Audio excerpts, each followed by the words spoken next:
bagian dari kegiatan yang saya lakukan sebagai calon guru penggerak untuk angkatan 9, insya Allah, menyebarkan pemahaman dan penerapan untuk budaya positif. Baik, ibu-ibu semuanya, kita lanjutkan. Nah, di sini ada pertanyaan pemantik untuk memicu, untuk memantik pemahaman ibu-ibu semuanya terkait dengan budaya positif. Pertanyaan pertama, nanti kita akan diskusikan secara bersama-sama. Setuju tidak Bapak Ibu dengan poin nomor 1? Hukuman dapat mendisiplinkan anak. Setuju. Saya setuju. Setuju. Oke. Hukuman dapat mendisiplinkan anak. Setuju. Iya, di sini ya. Iya. Manusia ini dipaksa, itu ada di dulu. Oke. Oke. Siap. Mantap. Setuju ibu semuanya? Atau ada pemahaman yang lain? Boleh, silakan. Setuju. Atau ada anggapan yang lain? Saya lakukan itu. Yang dilakukan adalah itu. Oke, kita akan lihat. Kemudian yang kedua, pemberian hukuman dengan hal positif seperti membaca atau membersihkan halaman sekolah dapat meningkatkan disiplin anak. Jadi yang selama ini kita lakukan, disuruh mengut sampah, disuruh membaca, membersihkan halaman, kemudian membaca di ruang pustaka, apakah itu mampu mendisiplinkan anak? Enggak? Tidak. Oke. Sebagian ada. Sebagian ada. Ya, seperti Oke. membersihkan halaman. Jika anak tersebut tidak mau membersihkan halaman, jadi tidak terlambat lagi. Berarti tetap di sini kita tarik benang merahnya. Ada hukuman, ada konsekuensi yang harus dijalankan oleh anak supaya dia bisa lebih disiplin. Hampir sama ya, cuma lebih keras yang poin 1. Kita lihat yang ketiga. Memberi penghargaan dapat meningkatkan motivasi belajar anak. Contoh, memberi pertanyaan kepada anak dengan embel-embel. Nah, siapa nanti yang dapat itu dapat coklat, gitu. Siapa nanti yang menunjuk itu ada poin bintang sekian, gitu. Nanti akan berimbas pada nilai. Ya, seperti itu. Apakah memberikan penghargaan dapat meningkatkan motivasi belajar anak? Iya. Ya, itu yang dirasakan selama ini. Oke? Oke. Kita pahami sejenak. Kita lihat. Berarti rata-rata ini setuju semua ya. Nah, di sini dalam budaya positif yang nanti akan kita sama-sama pelajari bersama, ada beberapa poin. Nah, lumayan banyak ini poin kita. Cuma nanti kita ringkas aja. Yang pertama adalah perubahan paradigma positif. Seperti apa? Nanti akan kita bahas lebih lanjut. Kemudian yang kedua, disiplin positif. Nah, disiplin positif ini seperti apa? Kemudian ada nilai-nilai kebajikan yang menjadi tujuan bagi siswa-siswi kita. Kemudian latar belakangnya berawal dari kebutuhan dasar manusia. Dalam artian di sini kita melihat kebutuhan anak didik kita. Apa-apa saja itu? Itu yang akan kita akomodir dalam proses pembelajaran. Kemudian ada motivasi perilaku manusia dari dalam intrinsik, dari luar ekstrinsik. Kemudian ada posisi kontrol guru. Nah, ini Bapak Ibu, Ibu-ibu di sini akan melihat posisinya di mana. Keyakinan kelas, saya tahu, yakin dan percaya Ibu-ibu sudah paham dengan keyakinan kelas, karena di awal pembelajaran kita sudah membuatnya. Kesepakatan kelas yang bersumber dari keyakinan kita bersama. Dan yang terakhir adalah segitiga restitusi. Mungkin ada beberapa hal yang baru, ada yang sudah sering kita dengar. Kita akan buat seperti ini. Oke, saya akan ambil secari kertas. Ibu-ibu silahkan.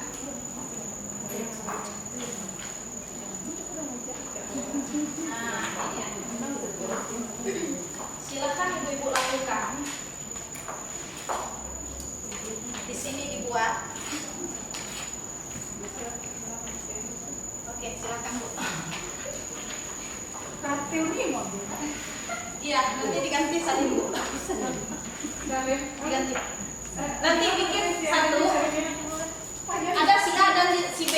Ini ada si A, ada si B. Ada dia berdua gitu. Ada si A dan ada B. Sobeklah secari kertas kecil, tuliskan benda atau sesuatu yang sangat berharga untuk ibu-ibu semua. Letakkan di salah satu tangan Bapak Ibu dan genggam benda atau sesuatu tersebut dengan segala daya dalam sebuah kepala. Cukup satu orang aja di antara berdua, pilih. Kemudian si B, teman itu, mencoba dengan sekuat tenaga dengan berbagai cara meminta memberikan benda tersebut. Bisa dengan membujuk, bisa dengan mengancam, bisa dengan menghardik, merayu, menyuap, apa saja yang merayu bisa dapat membuka kepala tangan tersebut. Oke, silakan tentukan 1, 2, 3. Ibu boleh pindah di sana? Nggak apa-apa, karena tidak ada pasangan kita. Pindah.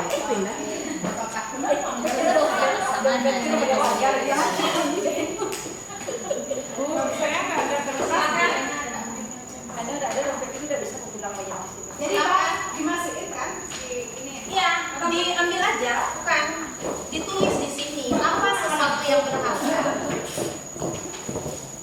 Ini barang pasangan. Tulis saja sesuatu yang berharga. Contohnya api yang berharga. Bagaimana tulis api di sana yang berharga? Kok beda tuh orang Pak? Boleh, terserah. Tulis salah satu benda atau sesuatu yang sangat berharga. Lah, ini samudra tuh yang mirip kan?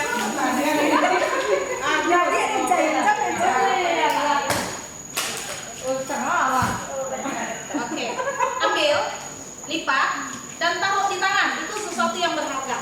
Letakkan di salah satu tangan bapak ibu. Kok udah ngerese? Kepalkan itu. Itu yang A. Bukan siapa A, siapa yang B. Yang A, letakkan yang berharga itu di tangan dan kepala. Kalau Sedangkan B, mencoba sekuat tenaga untuk berbagai cara membuka kepala tersebut. Bisa dia dengan membujuk, bisa dengan mengancam, bisa dengan menghardik, bisa dengan merayu, menyuap, atau apa saja yang bisa membuka kepala tersebut. Silakan ibu lakukan. itu marah kalau energi stamina satu. Oke, silakan ibu-ibu lakukan. Silakan.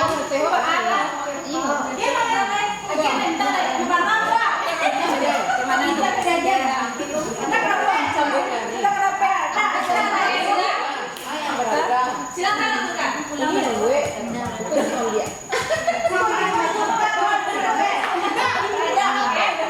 Apapun lakukan. Boleh mengancam, boleh menghardik, merayu, menyuap, apa saja yang bisa membuka kepala tersebut. Coba apapun. Mengancam bagaimana? Menghardik bagaimana? Merayu, menyuap. Apa yang bisa dilakukan?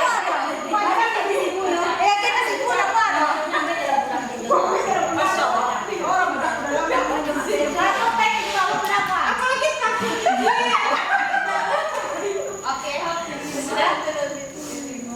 Oke, sudah. Itu salah satunya. Ada di sini. Ada di sini.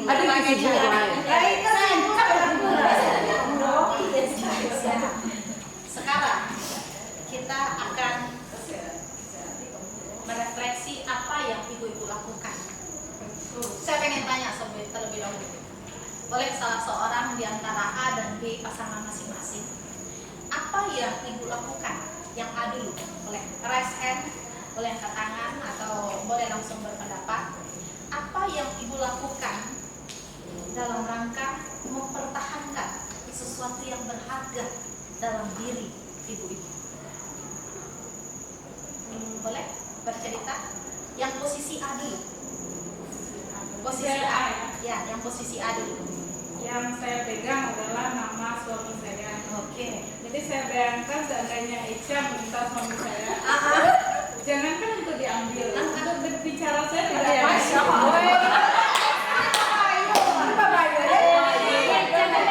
Jadi langkah yang dilakukan adalah tergantung nanti si B mau mengambilnya dengan cara seperti apa, baru saya pikirkan. Ini tergantung lagi nih. Ini tergantung lagi nih. Udah ini Oke, kalau nanti dia langsung mengambil, saya akan dorong kalau datang dari depan. Kalau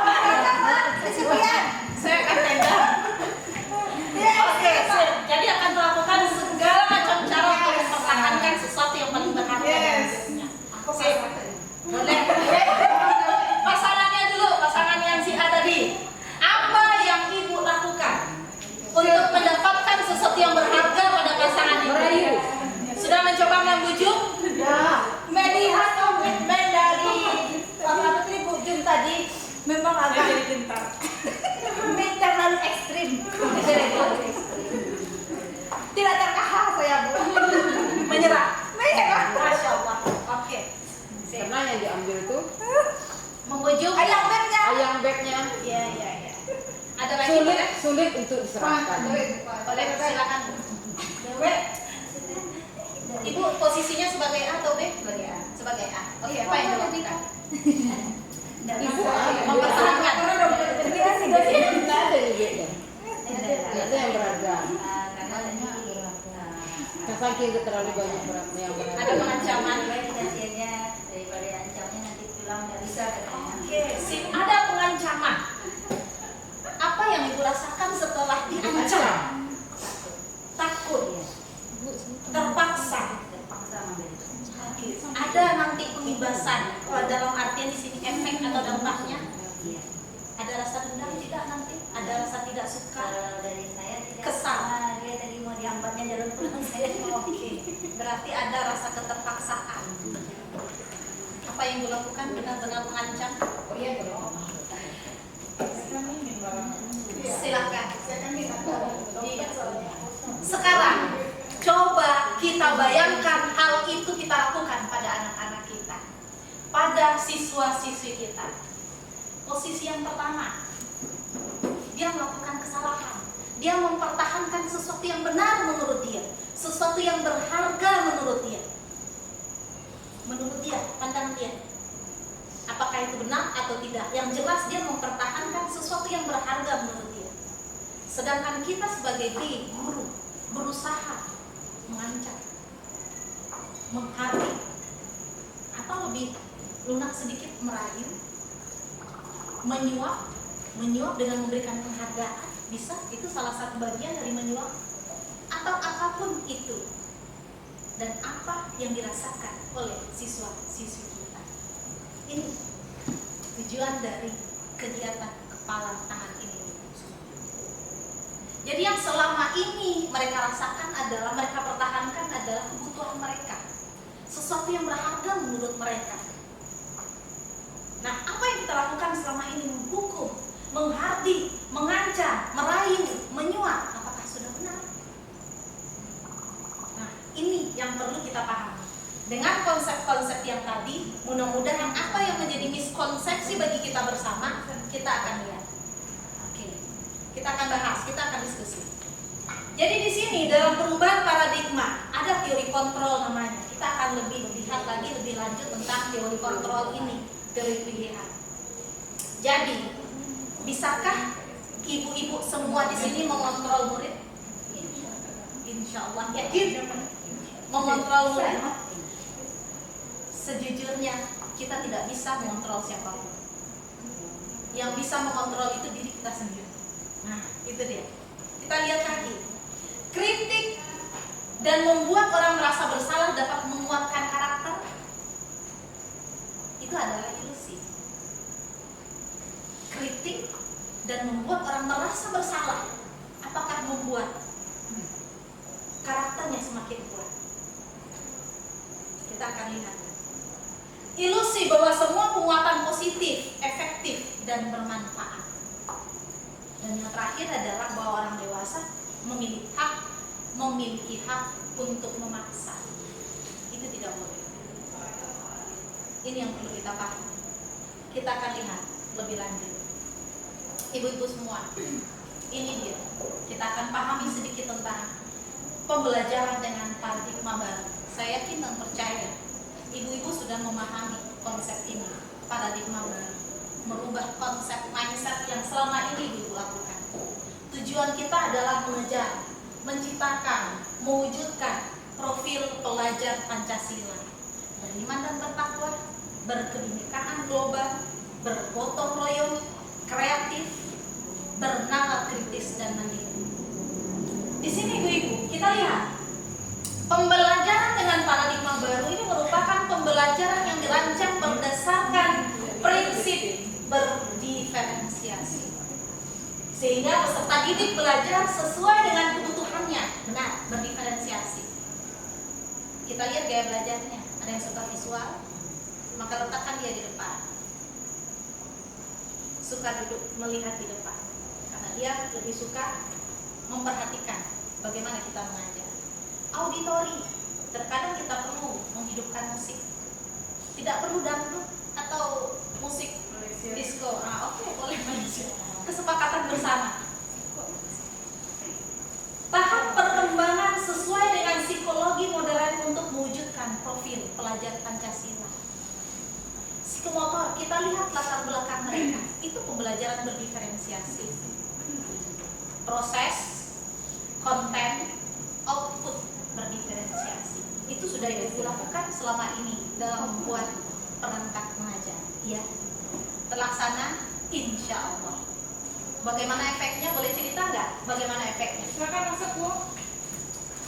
Boleh cerita nggak? Apa yang sudah ibu-ibu lakukan dengan perangkat pembelajaran yang berdiferensiasi? Boleh sharing kan? Ya. Apa yang ibu lakukan dengan pembelajaran berdiferensiasi ini? Diferensiasi apa yang sudah ibu lakukan? Output kah? Konten kah? Atau proses? Misal dalam proses, saya sendiri ada anak yang suka memang duduk di depan, saya tempatkan dia di depan. Sambil belajar di labor, saya hidupin musik, tapi tidak terlalu mengganggu.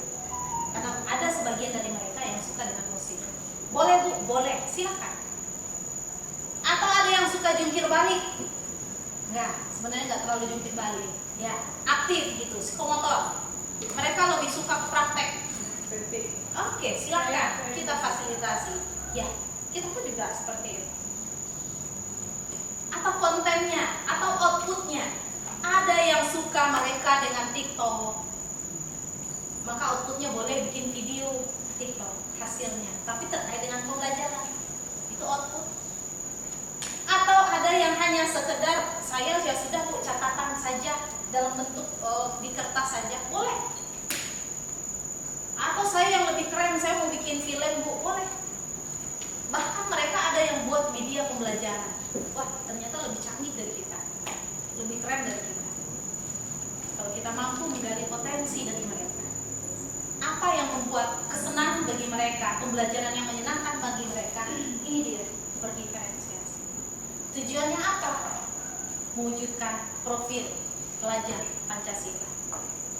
Ini dia dulu. Paradigma baru. Nah, sekarang kita akan lihat miskonsepsi yang selama ini kita lakukan. Yang pertama, ternyata selama ini kita mengontrol murid, padahal kita tidak bisa mengontrol mereka.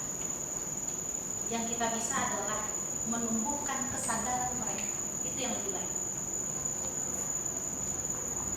Mana yang menjadi keyakinan mereka, buat kesepakatan dari keyakinan yang mereka. Kemudian, semua penguatan positif efektif dan bermanfaat. Penguatan positif ibu-ibu semua. Jadi di sini apapun itu, jangan melihat dari sisi negatif, tapi positifnya apa yang kita lakukan, meskipun dia melakukan kesalahan. Kritik membuat rasa bersalah mampu menguatkan karakter. Ternyata tidak. Kritik dan rasa bersalah, memberikan rasa bersalah kepada anak ternyata membuat anak berpikir bahwa dia tidak mampu, malah menjadi beban bagi mereka. Orang dewasa berhak untuk memaksa. Ini adalah sebuah miskonsepsi yang selama ini kita lakukan. Jadi apa sebenarnya? Nah, ini dia. Kita lihat stimulus tentang dunia dengan teori kontrol tentang dunia. Realitas kebutuhan kita sama. Kebutuhan akan kesenangan, kebutuhan akan kebahagiaan, ada nanti beberapa kebutuhan. Ternyata dalam teori kontrol kebutuhan kita tidak sama, Bapak Ibu. Teori kita setiap orang berbeda kebutuhan kita. Ya, begitu pula dengan murid-murid kita. Kebutuhan murid-murid kita berbeda, bukan sama. Jadi jangan samakan setiap murid-murid kita. Jangan samakan kemampuan mereka. Jangan samakan target mereka untuk mendapatkan nilai 100 semuanya. Karena mereka berbeda. Semua orang melihat hal yang sama. Itu respon tentang ini. Ternyata tidak. Setiap orang memiliki gambaran yang berbeda. Jadi si A melihat ini, si B belum tentu dia melihat seperti itu. Pandangannya yang berbeda. Kemudian kita lihat lagi, kita mencoba mengubah orang agar berpandangan sama dengan kita. Nah, jangan dipaksakan. Contoh, saya pernah melakukan hal itu. Di awal-awal saya selalu menargetkan orang makan nasi, kita juga makan nasi. Makanya harus bisa kita sama-sama makan nasi. Di awal orang belajar 1 kali bisa, kita 10 kali, 100 kali pasti bisa. Jadi ada rasa keterpaksaan pada hal tersebut. Nih, ternyata yang kita lakukan salah.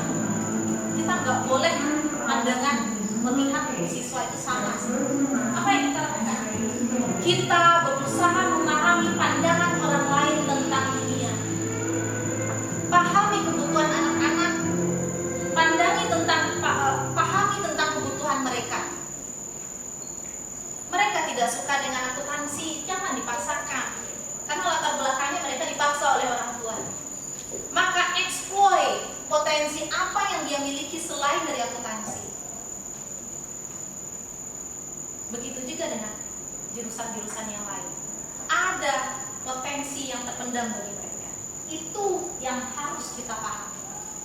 Kemudian selanjutnya ada perilaku buruk dilihat sebagai suatu kesalahan. Perilaku buruk dilihat sebagai suatu kesalahan. Nah, ini dia. Terlambat, menyalahi aturan berpakaian, sepatu, jilbab, itu kita anggap sebagai suatu kesalahan. Perilaku buruk. Berkata-kata yang tidak pantas, itu kita anggap sebagai perilaku buruk. Suatu kesalahan kita anggap salah.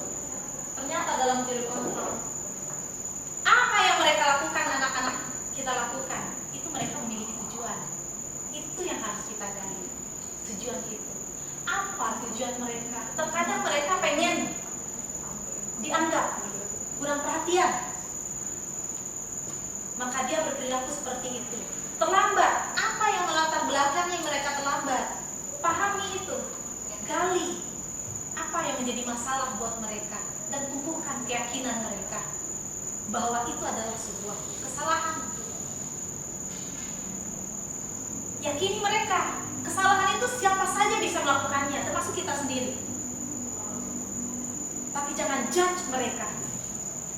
Ini yang harus kita lakukan.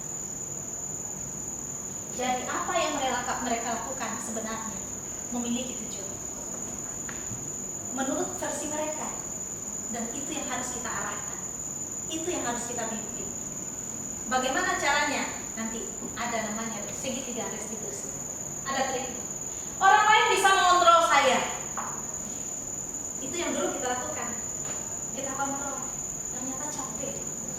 Apalagi dengan satu kelas anak 36 orang anak. Satu aja anak bermasalah, capek kita kontrol. Iya nggak? Apabila dengan ancaman, apabila dengan hukuman, dengan kata-kata baik, motivasi saja, penghargaan, itu bisa menghabiskan energi kita. Apa yang kita lakukan? Hanya Anda yang bisa mengontrol diri Anda sendiri. Iya tidak? Untuk bisa mengontrol diri kita, berarti harus ada kesadaran untuk kita bahwa itu salah. Bukan menjudge anak, menghargai anak, itu salah nak, nggak boleh kamu lakukan. Bukan seperti itu. Tapi dengan cara tanya, kesadaran mereka, apa yang kamu lakukan itu salah. Oh iya. Bagaimana dengan keyakinan kamu selama ini? Oh seperti ini. Terus apa yang akan kamu lakukan? Oh seperti ini. Gali apa yang menjadi kesadaran dalam diri, keyakinan dalam diri. Itu sebenarnya berarti kalau dia sudah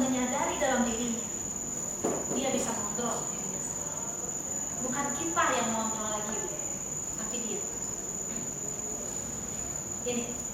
Saya bisa mengontrol orang lain. Ternyata Anda tidak bisa mengontrol orang lain.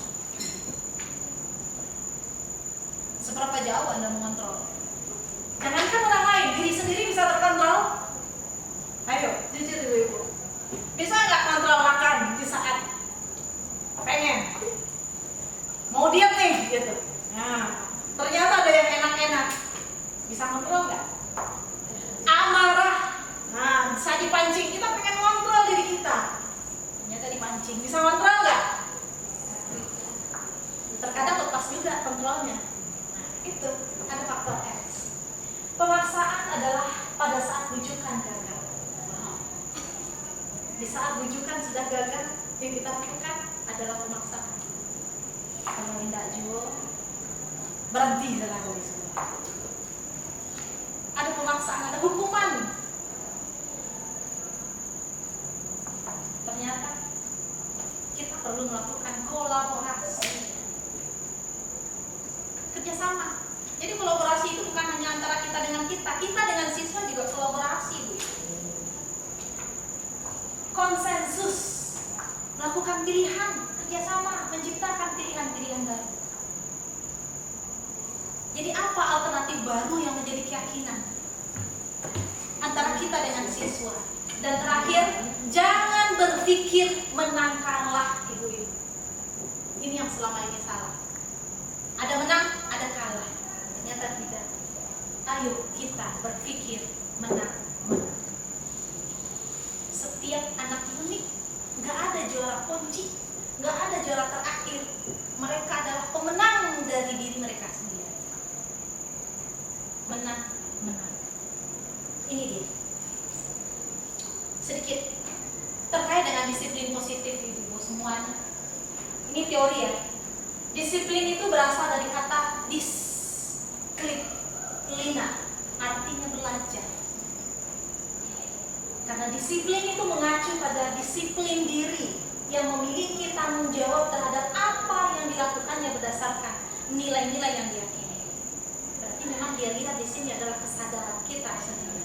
Itu disiplin. Disiplin positif.